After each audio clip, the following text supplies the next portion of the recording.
Bonsoir mesdames, messieurs et bienvenue dans ce nouveau contenu. Aujourd'hui, nous parlons de football. La Fédération camerounaise de football a rendu public un communiqué il y a de cela quelques heures. Dans ce communiqué, l'instance fêtière du football camerounais répond à celui du SINAFOC parce qu'on se souvient, il y a de cela quelques semaines, le SINAFOC a fait un communiqué dans lequel il parlait de l'agression dont a été victime son président lors de la célébration de la qualification des Lions indomptables du Cameroun au second tour de la Coupe d'Afrique des Nations Côte d'Ivoire 2023.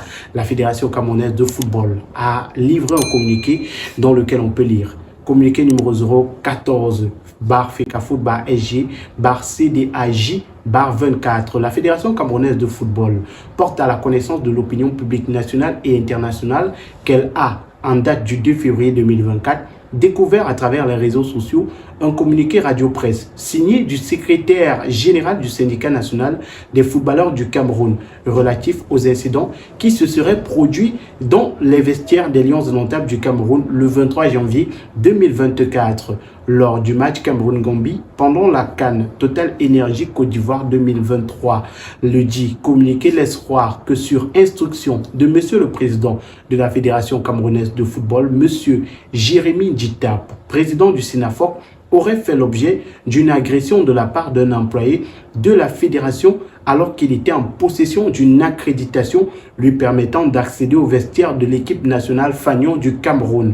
Il est utile de rappeler que pendant la Coupe d'Afrique des Nations, l'accès au vestiaire est conditionné par la présentation d'un pass remis aux équipes la veille de chaque rencontre. Cette mesure s'applique à tous, sans exclusive, et est exigée même au président des associations membres. Malheureusement, M. Djitap, non détenteur du pass, a cru bon de transgresser ces dispositions et s'est heurté à la sécurité de la Confédération africaine de football. Lors du match Cameroun-Nigeria, il a récidivé en proférant des invectives à l'endroit de M. le Président de la FECAFOOT.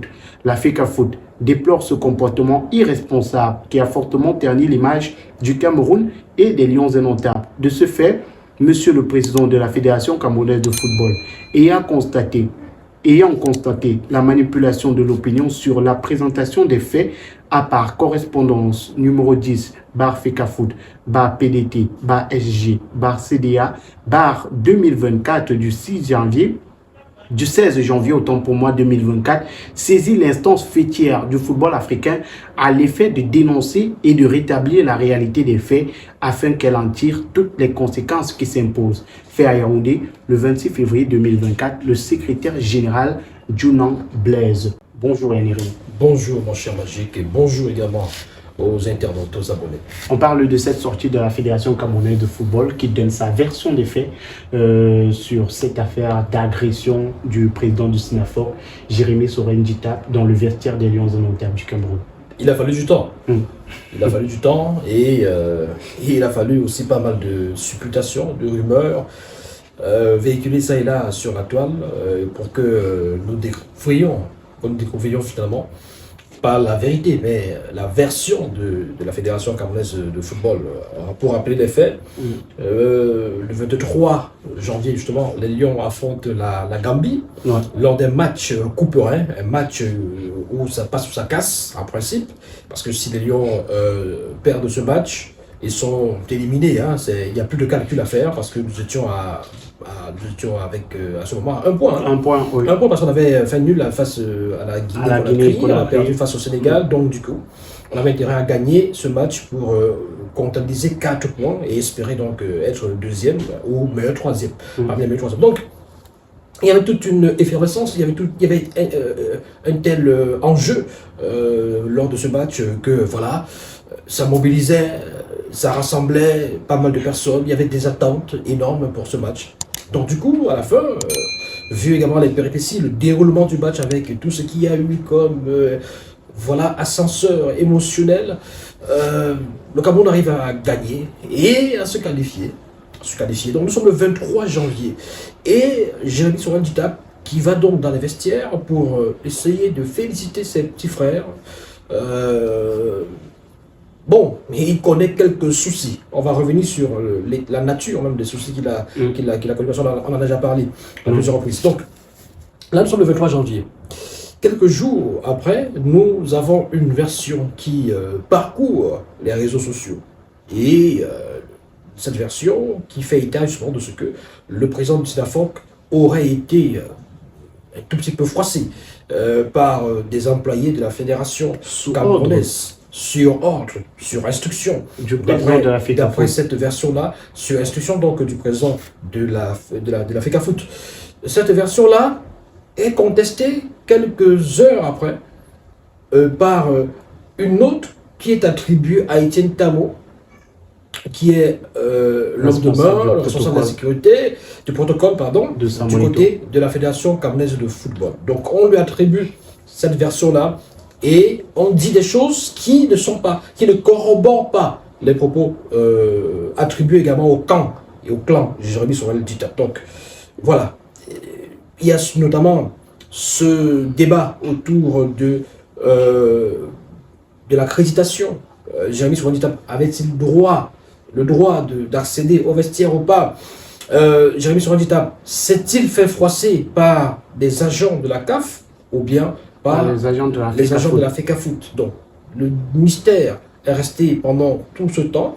Le 2 février, Jérémy Sorel Dita, à travers justement le SYNAFOC, sortira un communiqué, je crois que ça date du 2 février, pour cette fois-là donner la version des faits officiels du SYNAFOC et annoncer que des plaintes ont été adressées au niveau de la CAF et même de la FIFA.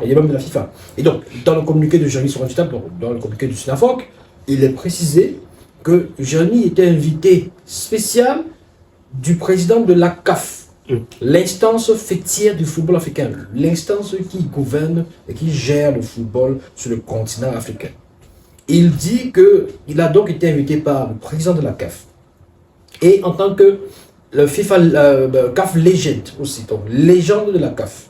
C'est-à-dire que ce sont des légendes de la CAF qui étaient invités parmi la pléthore des joueurs, des anciens joueurs africains que compte sur le continent. Donc, à ce double titre-là, ils vous disent que, dans ce communiqué, il avait le niveau d'accréditation lui permettant d'aller n'importe où dans le stade. Un all access. Donc, maintenant, la FECAFOOT, avec ce communiqué, veut jouer sur la nuance, veut jouer sur cette affaire de passe qui est considérée comme la seule condition, la condition sine qua non pour entrer dans le vestiaire.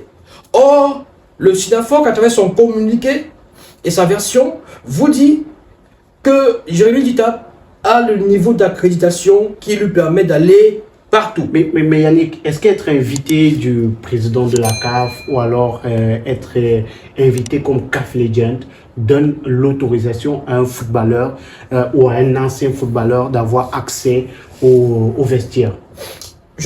Quand je regarde l'actualité du foot, je me pose toujours la question de savoir si certaines personnes qui se sont retrouvées à plusieurs reprises dans les vestiaires des joueurs ont toujours eu des passes, des accréditations et que sais-je encore. C'est-à-dire que il ne faut pas qu'on fasse un peu comme si le monde est divisé en deux catégories.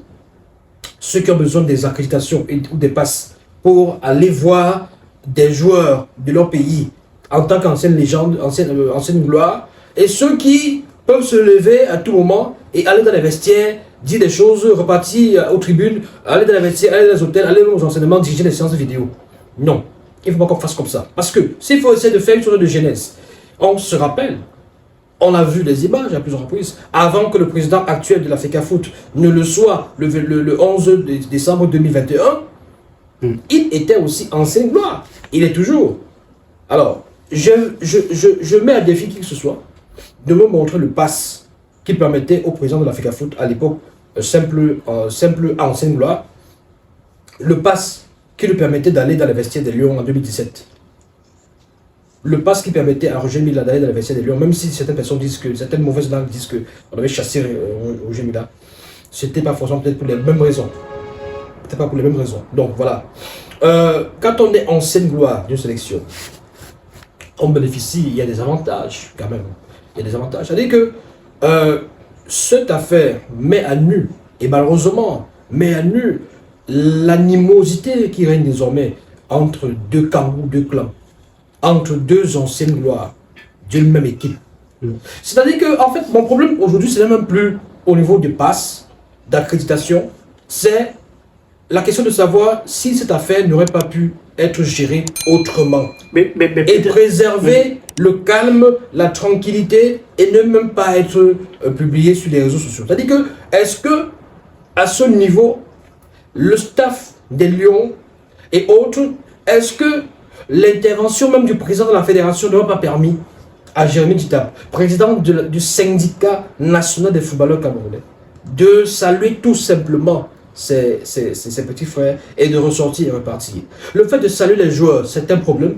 Où est le problème si saluer les joueurs? Dans le communiqué de la FECAFOOT, il est renseigné qu'on a eu 2 fois cet incident. Déjà contre la Gambie et qu'il y aurait eu une récidive contre le Nigeria. Si Jérémy Djitap a été repoussé lors du match contre la Gambie, pourquoi est-il revenu contre le Nigeria? Parce qu'il a le droit de supporter les Lions indomptables du Cameroun, parce qu'il a le droit, lui aussi, d'aller dans les vestiaires, encourager ses compatriotes. C'est pas parce que vous avez été repoussé. Et lui, mon problème, il y a un problème avec ces différentes versions. La version de Jérémy Djitap, dans le communiqué du SYNAFOC, il est clairement précisé qu'il a été pris à partie par les responsables de la FECAFOOT, enfin par les agents de la FECAFOOT. Donc il ne mentionne nulle part dans son communiqué que c'est les agents de la CAF qui lui ont fait problème.